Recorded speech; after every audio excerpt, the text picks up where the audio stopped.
ठरलं तर मग मालिकेच्या आजच्या भागामध्ये आपण पाहणार आहोत की सायली आता झोपत असते, पण तिला काही केल्या झोप लागत नसते. सारखं सारखं तेच आठवत राहतं. नंतर रात्री तिला मळमळत सुद्धा असतं आणि म्हणून ती लगेचच ना बाथरूममध्ये जाते, उलटी वगैरे करते आणि पुन्हा आपल्या जागेवर येऊन बसते. जेव्हा ती पुन्हा आपल्या जागेवर येऊन बसते ना, तेव्हा पुन्हा ती आता विचार करत असते. तिला काही गोष्टी ना कळतच नसतात आणि त्यामुळेच ती थोडा टेन्शनमध्ये असते.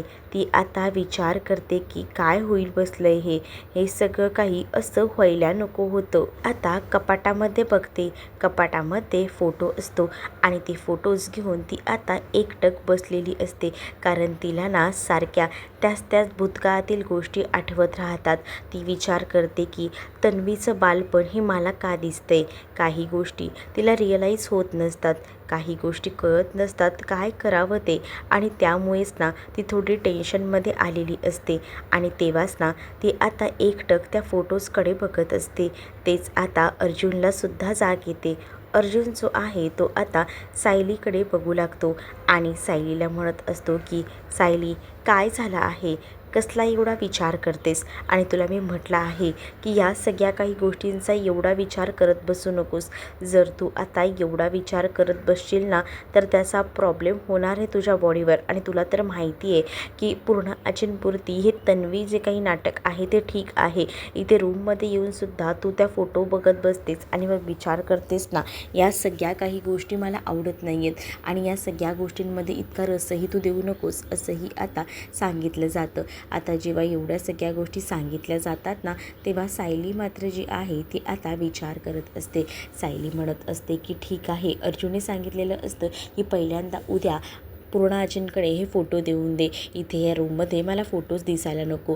कारण सायली ही टेन्शनमध्ये येते ते फोटोज बघून, हे सुद्धा आता अर्जुनला माहिती होतं. अर्जुन तोच विचार करत होता की सायलीने सतत हे फोटोज बघायला नको, कारण तिला या सगळ्याचा त्रास होतोय. या सगळ्या गोष्टी तो ओळखून गेलेला असतो आणि म्हणूनच तो आता म्हणत असतो की बायाची जास्त काळजी घे, हाच विचार करत बसू नकोस. कारण आता सध्याला तुला बायाकडे लक्ष देणं गरजेचं आहे, असंही आता म्हटलं जातं. आणि जेव्हा या सगळ्या काही गोष्टी बोलल्या जातात ना, तेव्हा सायली ही आता अर्जुनचं ऐकायचं ठरवते. ती म्हणत असते की ठीक आहे, तुम्ही बोलाल तसं.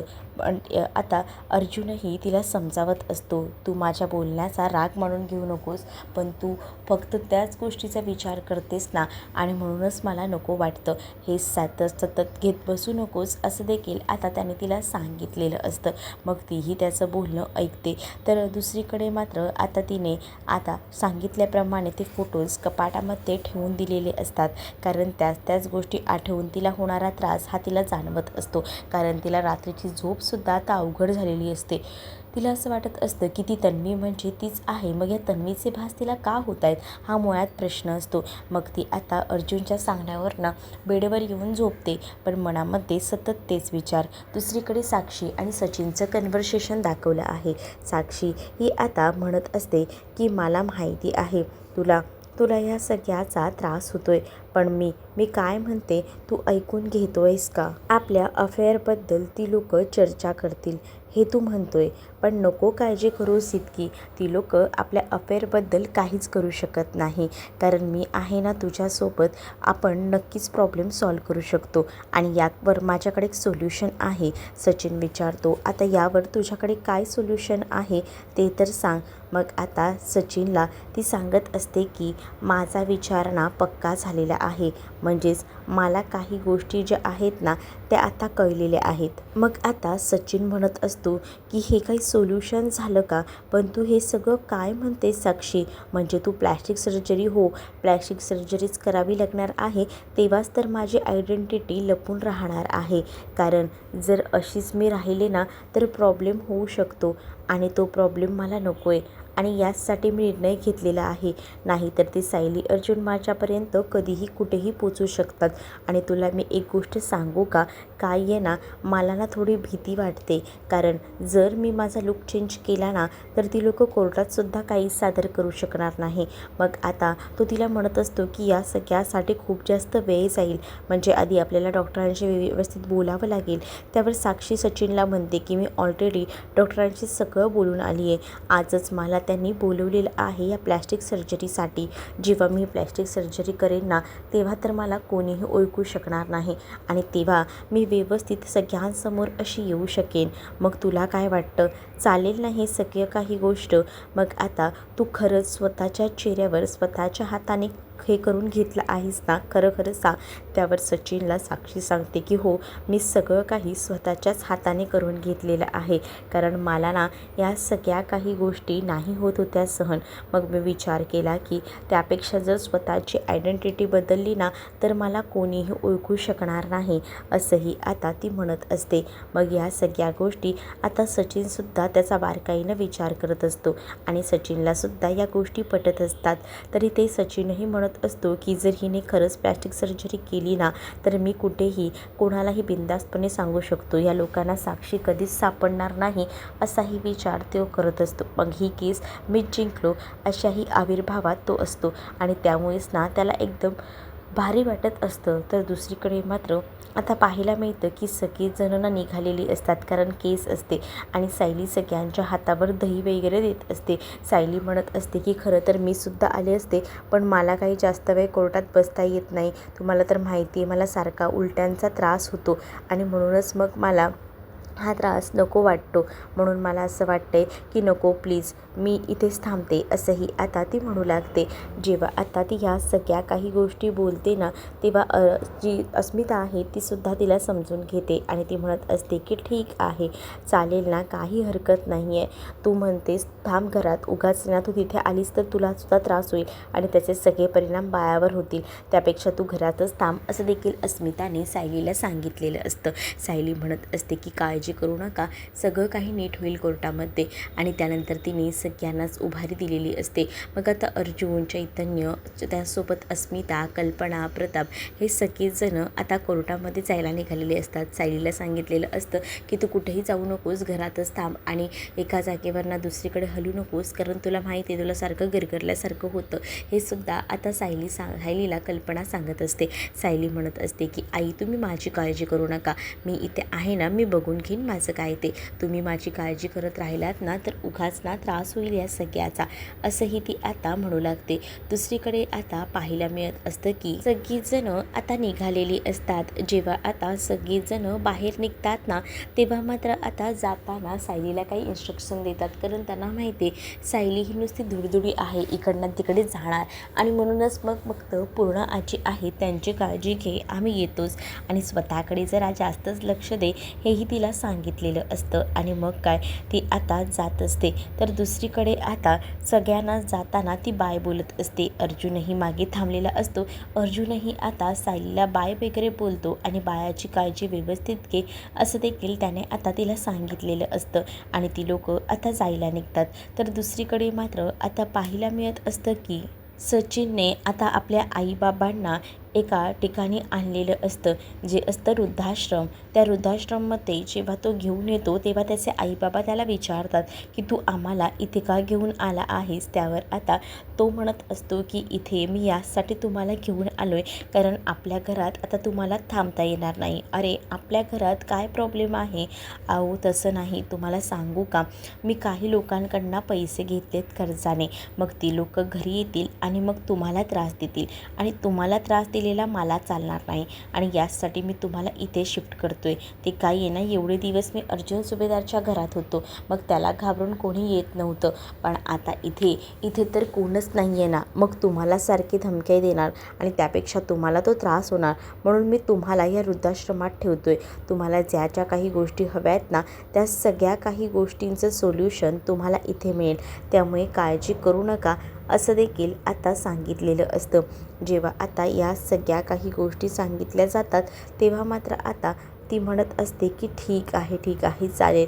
मग असं बोलूनच ना आता कसंबसं आपल्या आईबाबांना बाटलीत उतरवतो. आपले आईबाबा या सगळ्यासाठी तयार व्हायला पाहिजेत असंच त्याचं म्हणणं असतं. मग तेही तयार झालेले असतात. ते म्हणतात की किती तू आमचा विचार करतोस, खरंच ना आम्ही कधीच असा विचार केला नव्हता की तू आमच्याबद्दल एवढा विचार करत असशील. खरंच थँक्यू रे सचिन. मग आता सचिन म्हणतो की जा तुम्ही आतमध्ये जा, तोपर्यंत काही फॉर्मॅलिटीज ज्या आहेत त्या मी पूर्ण करून घेतो असंही सचिन आपल्या आईबाबांना सांगतो. आईबाबासुद्धा म्हणतात की ठीक आहे चालेल, तू जाऊ शकतोस, आम्हीही बघतो काय करायचं आहे ते, असं आता सांगितलेलं असतं. तर दुसरीकडे मात्र आता आश्रमाच्या जे काही फॉर्मॅलिटीज आहेत ते तो कंप्लीट करणार असतो. आणि त्याच वेळेला तो जेव्हा या सगळ्या गोष्टी कंप्लीट करणार असतो ना, तेव्हा त्याला आता म्हटलं जातं की हे बघा, हे काही फॉर्म आहे ते फिलअप करा आणि तुम्ही तुमच्या आईवडिलांना कधीही भेटायला येऊ शकता, त्याचं काहीच टेन्शन नाही असं देखील आता म्हटलेलं असतं. आता जेव्हा या सगळ्या काही गोष्टी सांगितल्या जातात तेव्हा तो विचार करतो की कोण येणार आहे भेटायला यांना पुन्हा, मला तर इंटरेस्टसुद्धा नाही आहे ह्यांना भेटायला यायचा, असंच तो मनातल्या मनात बोलत असतो. कारण त्याला आता प्रॉपर्टी हवी असते आणि त्याला प्रॉपर्टीमध्ये आता त्या सगळ्या काही गोष्टी ज्या आहेत त्या मिळत असतात, जे की त्याला आता ऐशो आरामात राहता येणार असतं त्या पैशांवर. आणि म्हणूनच ना त्यांनी स्वतःच्या आईबाबांनासुद्धा वृद्धाश्रमात ठेवलेलं होतं. त्याला आता फक्त आणि फक्त स्वतःचा फायदा दिसत होता. त्याने आता आईवडिलांना इथे आश्रमात ठेवलं होतं, फॉर्म वगैरे फिलअप केलेला होता आणि त्यानंतर ना तो आता सगळं काही करून बाहेर पडतो. आणि त्यानंतर तो एकटाच खुश असतो, म्हणत असतो की याला म्हणतात डोकं, मी कशा पद्धतीने सगळ्या काही गोष्टी केल्या आहेत ना, खरंच ना म्हणजे मी तर एका टायमिंगला विचार करतो की हे सगळं काही कसं काय मी जुमवलं. म्हणजे मला एकीकडनं अस्मिताकडनं डिवोर्सही नको आहे आणि त्याचबरोबर साक्षीलाही लुटता येईल, सगळ्याच गोष्टी माझ्या बाजूने करता येतील असंही आता बोललं जात असतं. इकडे मात्र आता सायली जी आहे ती एकटीच थोडा विचार करत असते. ते फोटोज तिने पुन्हा हातात घेतलेले असतात आणि मग ती विचार करते की का मला त्रास होतो हे फोटोज बघितल्यानंतर, प्रत्येक वेळेला माझ्या बाबतीत हे असंच का होतं असाही ती विचार करत असते. आणि मग हीच मुलगी मला सतत का दिसत राहते हाही विचार डोक्यामध्ये येत असतो. पण नंतर ती म्हणत असते की ह्याचा विचार जर जास्त केला तर माझा या सगळ्यावर परिणाम होणार आहे, त्यापेक्षा हे जर पुन्हा आले ना तर मला ओरडतील, हे फोटोज ना मला पूर्ण आजींकडे पुन्हा द्यावे लागतील, नाहीतर हे माझ्यावर चिडतील. हे सुद्धा आता सायली बोलत असते.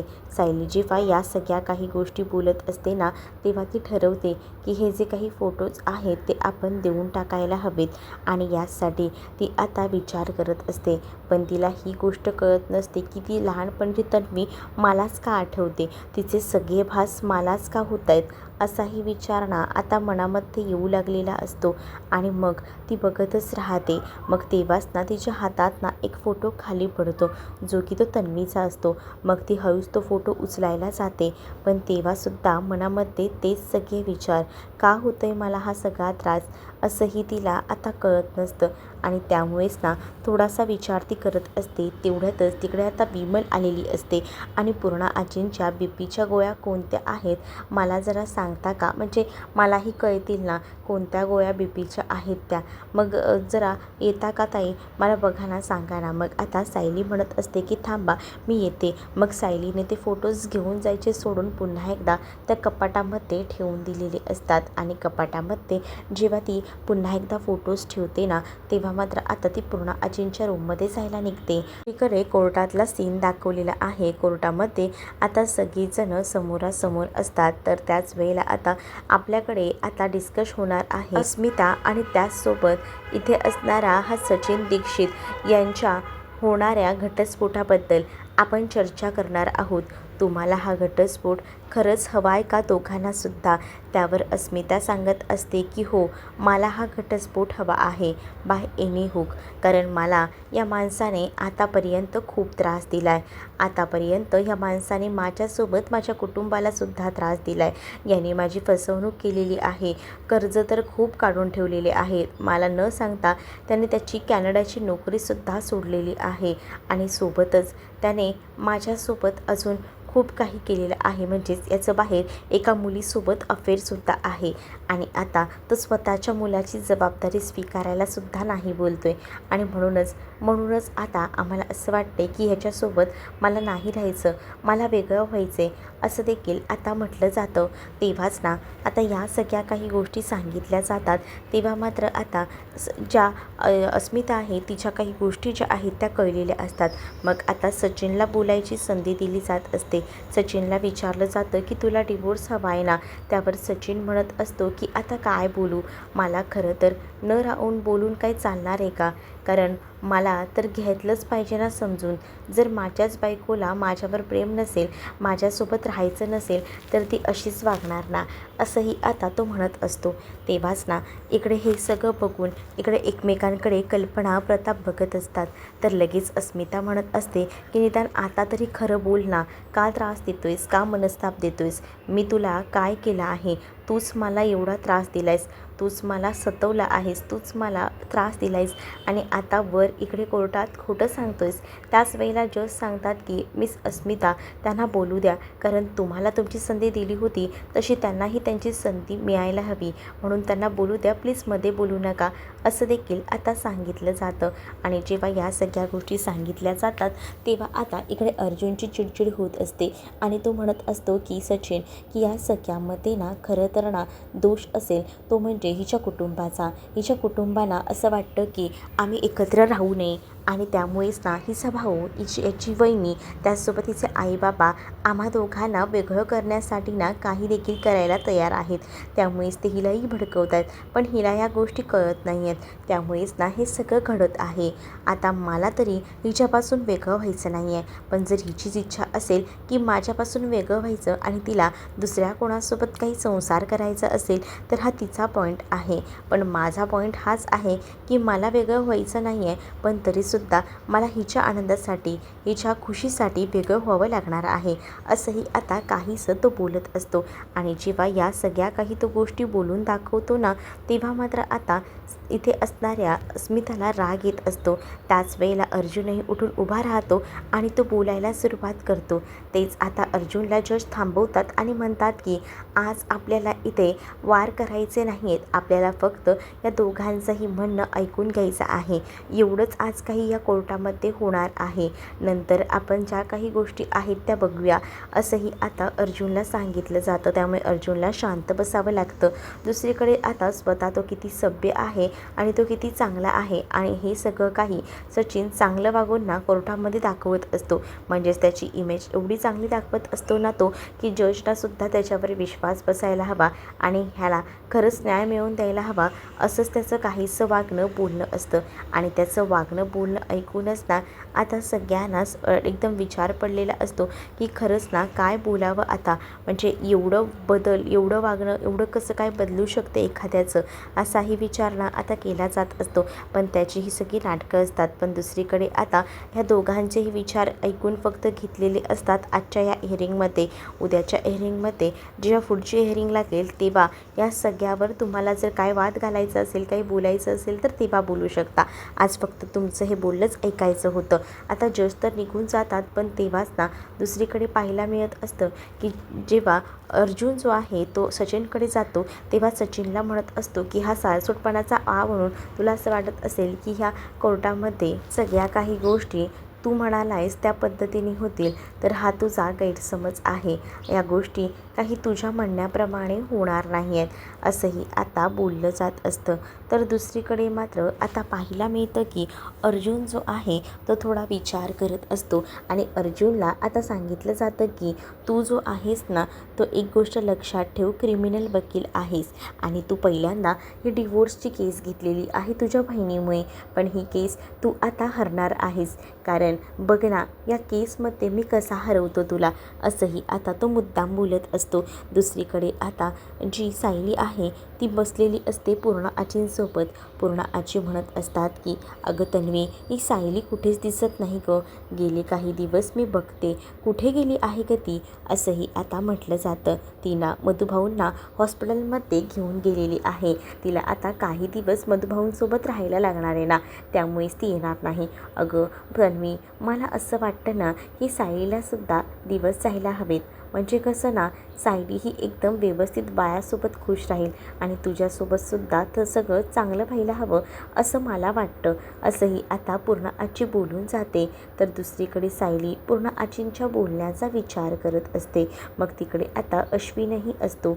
अश्विनही आता पूर्णा आजींचं बोलणं ऐकत असतो. पूर्णा आजींच्या नजरेमध्ये तन्वी हीच अश्विनची बायको होती. जसं आता पूर्णा आजी तिकडनं निघून जातात ना, तेव्हा मात्र आता सायली स्वतः सांगत असते की प्लीज ह्यांना जरा रूमपर्यंत घेऊन जा. मग विमल त्यांना घेऊन जात असते. मग दुसरीकडे आता सायली आणि त्याचसोबत इकडे अश्विनच असतात. मग आता सायली अश्विनसोबत बोलत असते आणि म्हणत असते की पूर्णा आजींना असंच वाटत आहे की मी तन्वी आहे, पण ते आणि आपण दोघंही जण नवरा बायको आहेत असंच समजतात. हे पुढे जाऊन आपल्याला खूप जास्त अवघड होणार आहे अश्विन भाऊजी, त्यामुळे आपल्याला यावर सोल्युशन काढावं लागणार आहे हे देखील आता म्हटलेलं असतं. तेव्हा ना मलाही असंच वाटतंय, पण आपण करणार तरी काय, काय करायचं आहे खरंच ना एका पॉईंटला कळत नाही. त्यावर आता सायली म्हणत असते की पण आता नेमकी सायलीची प्रतिमा कोणती आहे पूर्णा आजींच्या नजरेत हेही आपल्याला कळत नाही आहे ना. पण तसंही तुम्हाला सांगू का, त्या तर चक्क बोलत होत्या की त्यांना त्यांची सून म्हणजे सायली प्रेग्नंट हवी आहे. मग त्या प्रेग्नन्सीबद्दल असं बोलल्या तर तुम्हाला एवढा त्रास का झाला, काय झालं आहे, सगळं ओके तर आहे ना. आणि खरं तर ना तुम्हाला मी सांगू का, एक ना एक दिवस सगळ्या काही गोष्टी येणारच होत्या की उद्या जर तुमचंही बाळ या जगात असतं तर कसं झालं असतं ना. पण बरं झालं एका अर्थी आपल्याला प्रियाबद्दल या आधीच कळलं, नाहीतर काय झालं असतं याचा विचारसुद्धा करवत नाही आहे. असंही आता इथे सायली जी आहे ती अश्विनला बोलत असते. अश्विन म्हणत असतो की मला आता या विषयावर बोलायचं नाही आहे, मी येतो असं बोलून तो बेडरूममध्ये निघून जातो. इकडे आता अस्मितासुद्धा आलेली असते मागोमाग आणि तीसुद्धा बेडरूममध्ये निघून जाते. इकडे आता सायली विचारत असते की काय झालं कोर्टामध्ये. मग त्यावर आता अर्जुन कोर्टात घडलेला सचिनच्या नखऱ्यांचा प्रकार जो आहे तो सांगू लागतो. कारण सचिनने जी काही नाटकं केलेली होती ती भयंकर अशी होती आणि ती एक एक करून आता अर्जुन जो आहे तो सांगू लागतो. मग आपल्याला तर माहितीच आहे की ह्या सगळ्या काही गोष्टी एवढ्या विचित्र घडणार आहेत त्या, आणि म्हणूनच ना मला असं वाटतं की यावर काहीतरी सोल्युशन तर बघूया काढता येते का. पण नका काळजी करू, सगळ्या काही गोष्टी ठीक होतील. मी अस्मिताताईंशी बोलते. अस्मिताताई आता थोड्या डिस्टर्ब आहेत, मग मी बोलले ना की त्यांना बरं वाटेल. इकडे आता प्रताप आणि विचार करत असतात की बरोबर आहे, जर जाऊन ही जर बोलले ना तर बघूया बरं वाटतंय का, नाही तर एकटीच ती तशीच बसेल. पण मला माहिती आहे सायलीसमोर नक्कीच ना ती बोलेल सगळ्या काही मनातल्या गोष्टी, असं देखील प्रताप आता म्हणत असतात. प्रताप जेव्हा ह्या सगळ्या काही गोष्टी बोलतात तेव्हा अर्जुनही थोडा विचार करत असतो. मग अर्जुनलाही जाणवत असतं की सायलीला या सगळ्यामुळे खूप जास्त स्ट्रेस होत आहे, पण सायलीकडे सुद्धा आपण विशेष लक्ष द्यायला हवं. पूर्णा आजींच्याकडे सुद्धा सायलीला जावं लागतं. मग आता या सगळ्यांनी विचार केलेला असतो की नेमकी सायलीची प्रतिमा नेमकी पूर्णा आजींच्या नजरेत कोणती आहे. म्हणून जेव्हा सायकॅट्रिस्ट डॉक्टर आलेले असतात त्या प्रियाचा फोटो त्या पूर्णा आजीला दाखवू लागतात. पूर्णा आजी आता त्या फोटोकडे पाहत राहते. दुसरीकडे आता अस्मिता आणि चैतन्य एका कॅफेमध्ये बोलत बसलेले असतात. ते सचिनने पाठलाग करून आता त्यांचा मोबाईलमध्ये फोटो काढलेला असतो, का तर कोर्टामध्ये ते दाखवायला की ह्यांचं बाहेर अफेअर आहे आणि म्हणूनच हिला माझ्यासोबत राहायचं नाही आहे, हिला पोडगीसुद्धा मी देऊ शकणार नाही हे सगळं केल्यामुळे, म्हणून त्याने आता पुरावा मिळवलेला असतो. तर तुम्हाला हा भाग कसा वाटला आहे कमेंटमध्ये नक्कीच सांगा. अशाच अपडेट्ससाठी चॅनलला सबस्क्राईब करा.